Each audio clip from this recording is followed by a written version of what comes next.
विद्यार्थी मित्रांनो, the officer your personal mentor या युट्यूब चॅनलमध्ये आपल्या सर्वांचं स्वागत आहे। आजच्या भागामध्ये आपण नुकत्याच संपन्न झालेल्या आशियाई क्रीडा स्पर्धेविषयी माहिती घेणार आहोत। 23 सप्टेंबर ते 8 ऑक्टोबर 2023 दरम्यान चीनमधील हाँगझाऊ या ठिकाणी या आशियाई क्रीडा स्पर्धा संपन्न झालेल्या आहेत। तर या स्पर्धेविषयी आपण परीक्षाभिमुख बाबी आजच्या भागात जाणून घेऊया। ही स्पर्धा जी आहे ती मगाशी उल्लेख केल्याप्रमाणेच 23 सप्टेंबर ते 8 ऑक्टोबर या दरम्यान ही पार पडलेली होती। आशियाई क्रीडा स्पर्धा 2023। तर या स्पर्धेमध्ये भारताने केलेली कामगिरी आजवर भारताने सर्वाधिक पदके या स्पर्धेत मिळवलेली आहेत।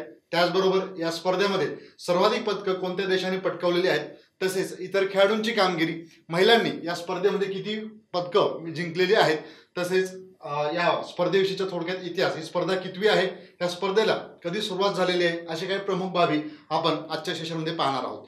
तर सुरुवातीलाच तुम्हाला चित्रात दिसत असेल त्या ठिकाणी ध्वजवाहकाची भूमिका जी आहे, पहिलाच प्रश्न आपण इथून सुरुवात करू।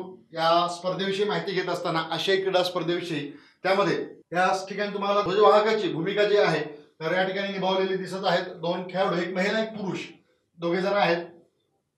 तर त्यामध्ये मनप्रीत सिंग हा भारतीय हॉकी संघाचा कर्णधार, तसेच लवलीना बोर्गोहेन बॉक्सिंगपटू आहे। तर या दोघांनी ध्वजवाहकाची भूमिका निभावलेली होती। हे महत्त्वाचं आहे, लक्षात घ्या। आशियाई क्रीडा स्पर्धेमध्ये भारतातर्फे ध्वजवाहकाची उद्घाटन समारंभाला ध्वजवाहकाची भूमिका कोणी निभावली होती, असा एक प्रश्न परीक्षेत विचारला जाऊ शकतो। या ठिकाणी दोन भूमिका आहेत, एक उद्घाटनाच्या वेळेस ध्वजवाहकाची भूमिका कोणी निभावली होती, तर या दोघांनी ती निभावली होती, आणि तसेच समारोपाच्या वेळेस ध्वजवाहकाची भूमिका कोणी निभावली होती तर ते आपण पुढे पाहणार आहोत। लक्षात घ्या, लवलीना बोर्गोहेन, मनप्रीत सिंग इथून सुरुवात केलेली आहे एशियन गेम्सची आपण 2023 आशियाई क्रीडा स्पर्धा चीनमधील हाँगझाऊ या ठिकाणी त्या संपन्न झाल्या आहेत। या स्पर्धा ज्या आहेत त्या पुढे येईलच, तरी देखील मी सुरुवातीला मेन्शन करतो 19व्या स्पर्धा आहे।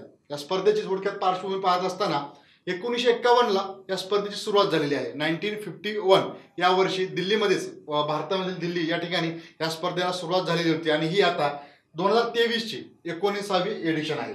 आशियाई क्रीडा स्पर्धेविषयी माहिती घेत असताना पुढे आपण सुरुवातीला जो मेन्शन केलेला होता ते म्हणजे एक तक्ता या ठिकाणी बनवलेला आहे। या स्पर्धेमध्ये एकूण किती पदकं, भारताबरोबरच इथे एक देश आपण सुरुवातीला पाहतोय, पहिले 5 देश कोणी किती पदकं या स्पर्धेमध्ये मिळवलेले आहेत। तर या ठिकाणी लक्षात येईल तुम्हाला, पहिल्या क्रमांकावरती आहे चीन। चीनने या स्पर्धेमध्ये सर्वाधिक 201 सुवर्ण, 111 रौप्य, 71 कांस्य असे एकूण 383 पदकं मिळवत अव्वल क्रमांक पटकावलेला आहे। या स्पर्धेत, आशियाई क्रीडा स्पर्धेत 2023 मध्ये चीन पहिल्या क्रमांकावरती आहे। सुवर्ण पदकं आहेत त्यांची 201।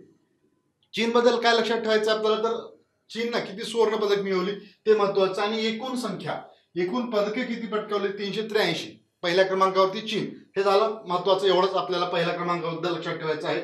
दुसरा आहे जपान। जपानने 52 सुवर्ण, 67 रौप्य, 69 कांस्य असे एकूण 188 पदकं जिंकलेली आहेत।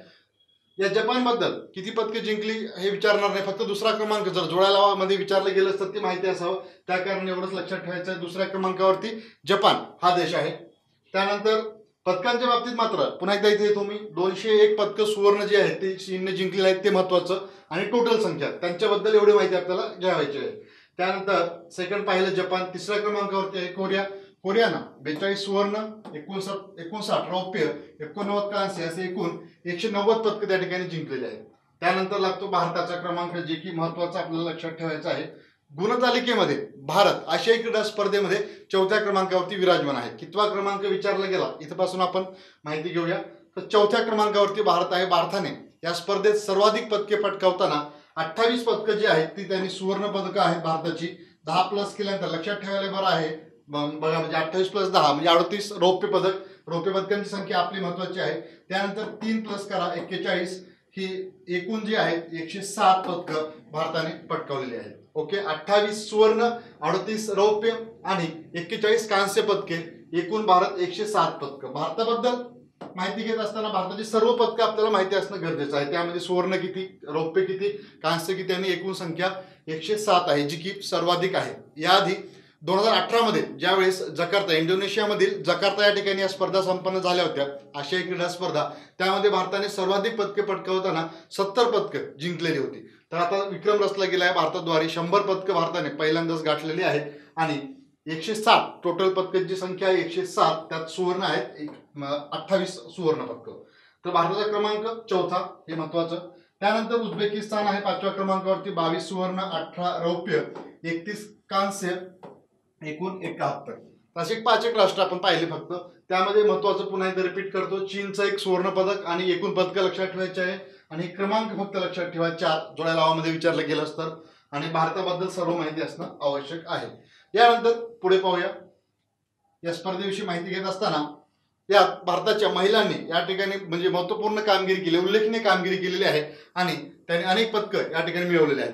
तर यामध्ये भारताला किती पदकं मिळाली आपण ते पाहू. महिलांनी किती पदकं आपल्याला मिळवून दिली ते देखील या ठिकाणी पाहायचं आहे. तर प्रमुख घडामोडी पाहत असताना त्यात सर्वप्रथम या आशियाई क्रीडा स्पर्धेत 100 पदके भारताने पहिल्यांदाच जिंकलेली आहेत. एकूण 107 आता मगाशी पाहिलं सर्वोत्तम जी की आजवरची कामगिरी आहे भारतीय संघाची. भारतीय संघाने यानंतर महिलांच्या कबड्डीमध्ये सुवर्ण पदक पटकावत भारताने जे 100वे पदक जिंकलेलं आहे, 100 पदक जिंकलेलं आहे. तर 100 पदक जिंकत असताना तर कोणत्या क्रीडा प्रकारात भारतानं पदक मिळवलं होतं, तर 100व्या पदकाला गवसणी घालताना पहिल्यांदाच आशियाई क्रीडा स्पर्धेमध्ये कबड्डीमध्ये सुवर्ण पदक पटकावत भारतानं 100 पदक मिळवलेले आहेत. हे देखील महत्वाचं आहे, लक्षात घ्या. सुवर्ण पदक मिळवताना कोणत्या क्रीडा प्रकारात भारताने पदक मिळवलं आणि सुवर्ण पदकाला गवसणी घातली, तर 100वा पदक कबड्डीमध्ये आपल्याला मिळालेलं आहे. महिलांच्या कबड्डीमध्ये आपल्याला सुवर्ण पदक मिळालं. त्यानंतर या स्पर्धेत भारताच्या महिला खेळाडूंनी एकूण 54 पदके मिळवलेली आहेत. महिलांबद्दल महत्वाचं आहे, लक्षात घ्या. महिलांनी 54 पदकं या स्पर्धेमध्ये मिळवलेली आहेत आणि या ठिकाणी उल्लेखनीय कामगिरी केल्याचं आपल्याला दिसून येतं.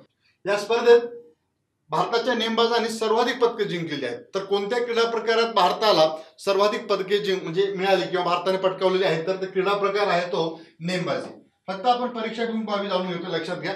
महत्वाचं आहे ते परीक्षा दृष्टिकोनातून. विधानात्मक असेल किंवा काही विधाने, खालील विधाने लक्षात घ्या अशा स्वरूपाचे प्रश्न असतील, 2 एक विधाने दिलेली असतील, अ आणि ब बरोबर का चुकीचे तुम्हाला ओळखावं लागणार आहे. किंवा जोडा लावामध्ये जर असेल तर त्या अनुषंगाने ही माहिती महत्वपूर्ण ठरते.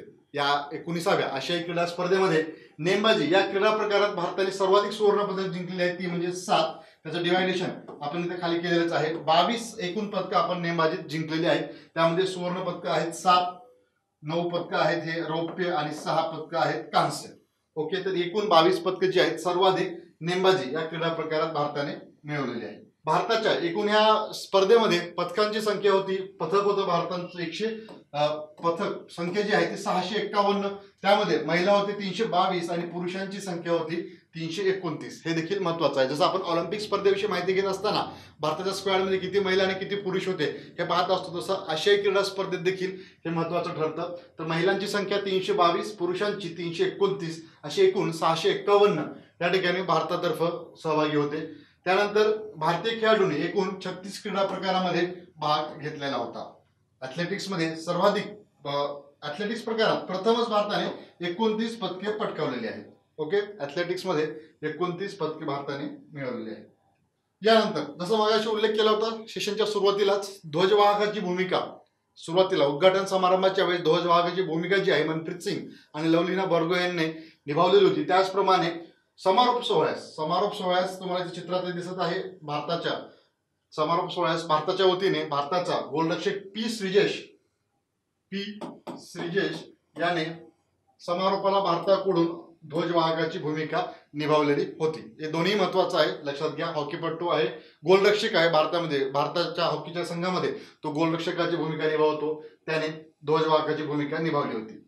यानंतर आगामी स्पर्धा कोणत्या ठिकाणी भरवण्यात येणार हे देखील महत्वाचं आहे. मगाशी उल्लेख केल्याप्रमाणे जसं आपण 2018 मध्ये इंडोनेशियातील जकार्ता या ठिकाणी या स्पर्धा संपन्न झालेल्या होत्या. आता 23 मध्ये ज्या हांगझाऊ, चीनमधील हांगझाऊ या ठिकाणी झाल्या, तर पुढील स्पर्धा ज्या आहेत 2026च्या त्याची अनाउन्समेंट झालेली आहे नुकतीच.